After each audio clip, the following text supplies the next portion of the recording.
이 영상은 클로바 더빙으로 제작되었습니다.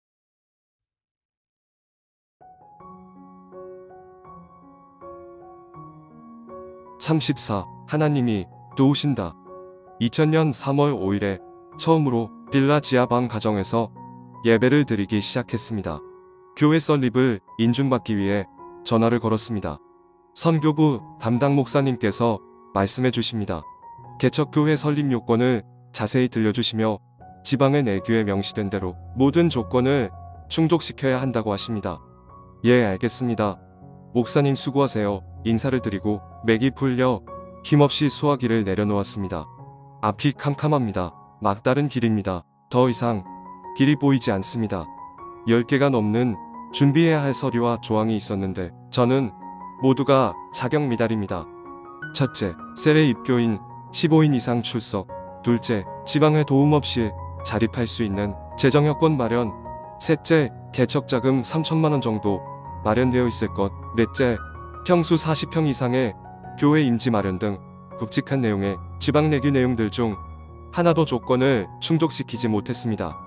신학대학원 졸업학기인 내가 어디에서 입교인 15명이 모여 개척을 시작하겠으며 결혼도 못한 내가 무슨 자금이 있어 개척자금 전세 3천만 원을 모으며 500m 교회 제한에 저촉되지 않는 40평 이상의 건물을 어떻게 임대할 것인가.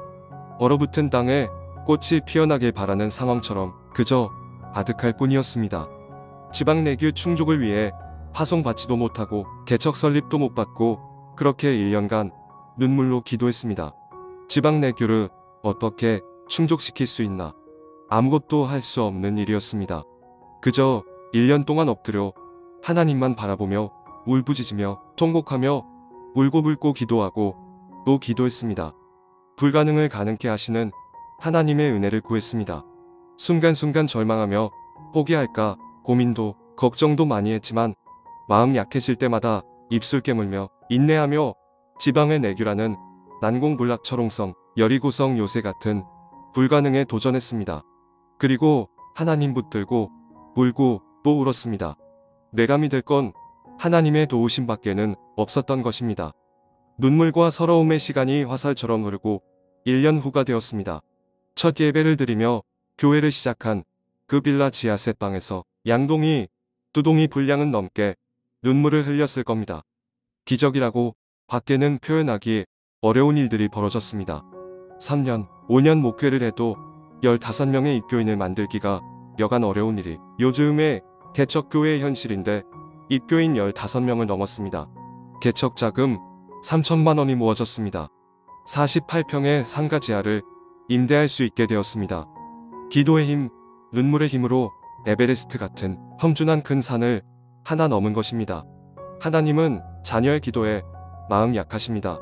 하나님은 자녀의 눈물에 마음 약하십니다. 두 번째 산은 가까운 인근 두 교회에 설립 동의서를 받아야 합니다. 어떤 지방에서는 동의서 한 장에 수백만 원을 줘도 힘들다는 이야기까지 들었습니다. 수백만 원이 문제가 아니라 아예 동의서를 써주지 않는 것이 다반사입니다. 첫 번째 교회는 몇 년 전 먼저 개척하신 선배님이셨는데 개척의 과정을 최근에 지나신 터라 동병상련의 아픔을 아시고 흔쾌히 동의서를 써주셨습니다. 얼마나 감사하던지요. 두 번째 동의서를 받기 위해 전화를 거니 사무원이 상담 예약을 하면 한 달 정도 후에야 목사님을 만날 수 있다고 합니다. 며칠 후 마침 목사님이 해외에 다녀오실 일도 있었고 워낙 큰 교회이고 교인이 많아서 목사님 일정대로 그렇게 사무 처리를 하는가 봅니다. 앞길이 막막해집니다. 개척 설립을 위한 실행위는 2주일 정도밖에 안 남았는데 어떻게 동의서를 받을 수 있을까? 고전도사는 밤새 울며 기도했습니다. 울며 기도하다 보니 어느새 새벽 6시쯤입니다. 갑자기 용기가 생겼습니다. 어디서 그런 용기가 솟아나던지요. 죽든지 살든지 부딪혀보자 무턱대고 그 새벽에 전화를 걸었습니다.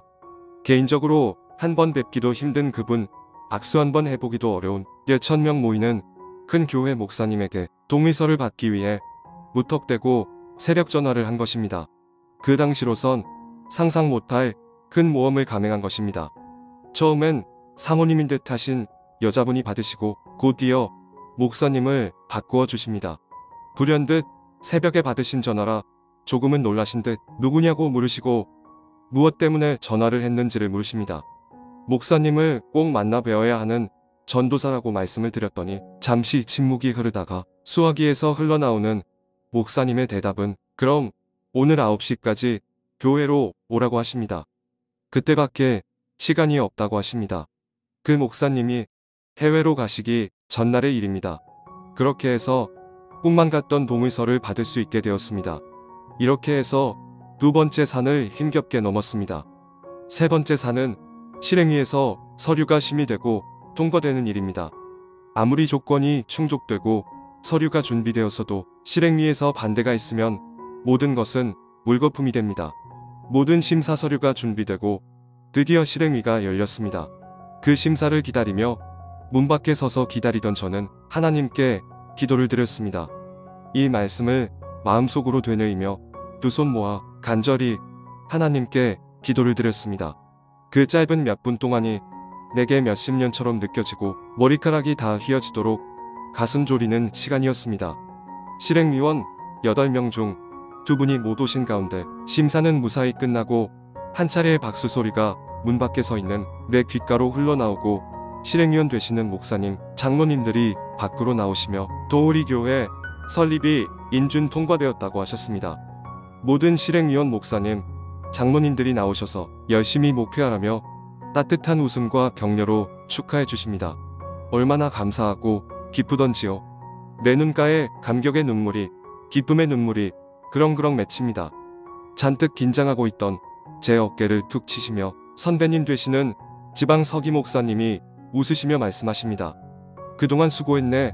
지방 개척 심사가 만장일치로 통과했다네. 고전도사는 운도 좋구만.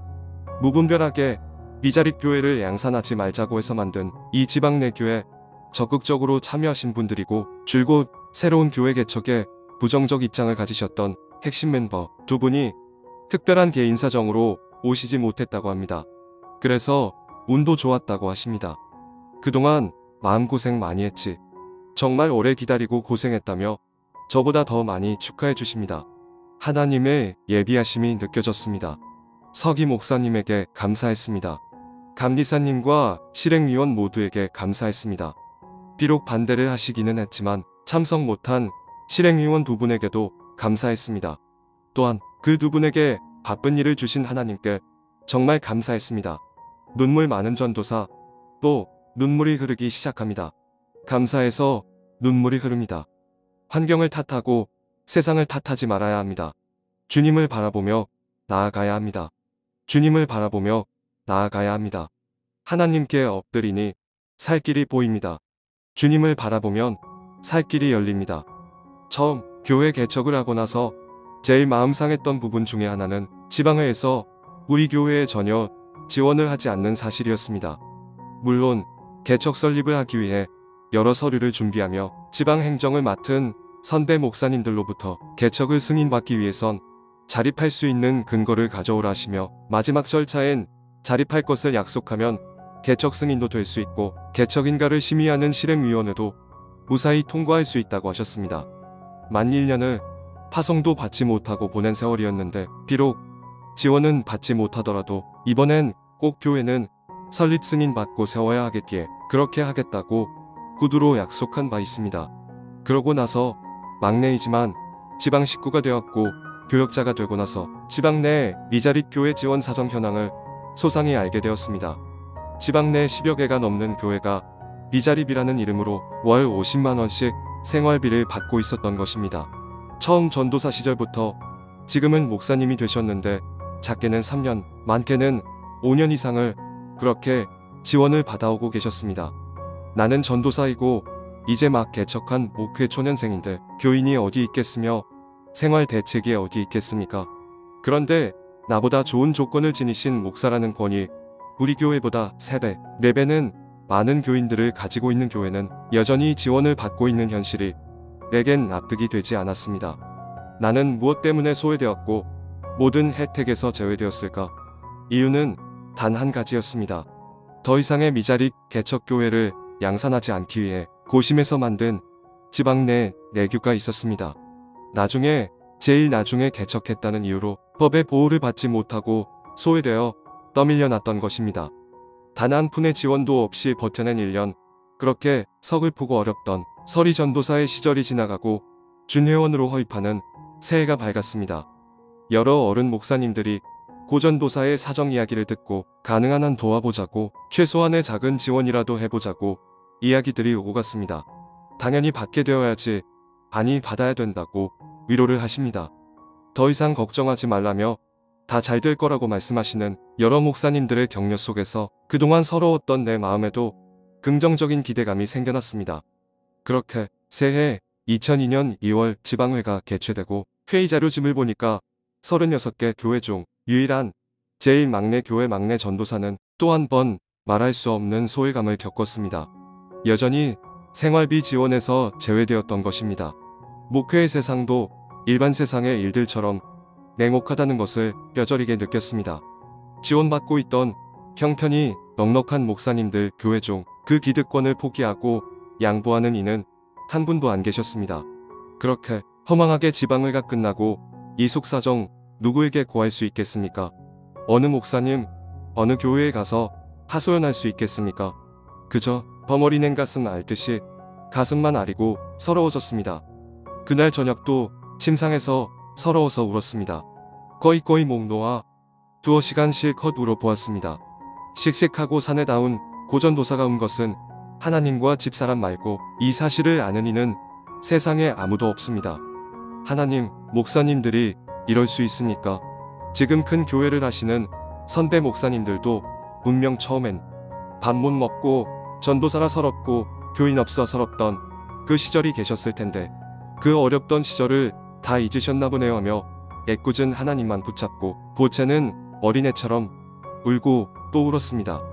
그 다음날 새벽교회 재단에서 설교를 하려는데 그냥 울음이 울컥 올라옵니다. 속에서 서러움이 폭포수처럼 솟아올라옵니다. 잠시 눈물 섞인 설교를 하고 내려와서 재단 의자에 두 손 얹고 무릎 꿇고 무척이나 섭게 꺼이꺼이 통곡하며 울었습니다. 우리 교회 교인은 아니지만 새벽 예배에 참석하던 너댓 명의 교우들이 아마 예야하게 여겼을 수도 있었을 겁니다. 그렇게 통곡하며 울고 나니 마음만은 시원했습니다. 그래도 주님은 내 눈물 젖은 하소연을 말없이 들어 주시는가 보다 생각하며 위로가 되었습니다. 눈물을 닦고 일어나니 예배당 안에는 아무도 없습니다. 다른 분들 기도하시다 다 집으로 돌아가실 때까지 나 혼자 너무 오래 기도했나 봅니다. 오늘은 전기세, 전화세, 상가월세 등 여러가지 교회 세금을 입금하는 날입니다. 주거래은행이 조흥은행인지라 계산동에 있는 조흥은행 지점으로 걸어갔습니다. 온라인으로 빠져나간 세금이며 공과금이 적혀있는 자리, 놀라운 이름이 발견되었습니다.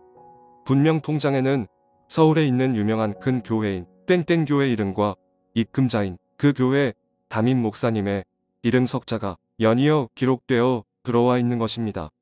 나중에 알아보니 그 교회에서 수련 목회를 하는 신학교 동기인 전도사님이 내 딱한 사정을 1년 전에 그 교회에 이야기를 해주었어. 그로부터 1년이 지난 지금 바로 오늘에서야 앞으로 매달 1년 동안 후원이 결정되었고 처음 10만 원이라는 귀한 선교 후원금이 입금되었던 것입니다. 은행에서 나와 집까지 걸어오며 입금된 후원금을 보며 또 보며 흘러내리는 눈물을 막을 수 없었습니다. 후원해주는 돈의 액수에 크고 적음이 문제가 아니었습니다. 아, 하나님은 내 말할 수 없는 고통, 내 부르짖는 간구를 다 알고 계셨구나. 다 알고 계셨구나. 모두에게 숨겨져 있는 듯한 내 마음의 아픔과 서러움들, 무엇 때문에 눈물 흘리는지 내 주 하나님은 다 알고 계셨던 것입니다. 세상이 그댈 외면하고 도우지 아니하면 슬퍼하지 말고 오히려 기뻐하십시오. 왜냐고요?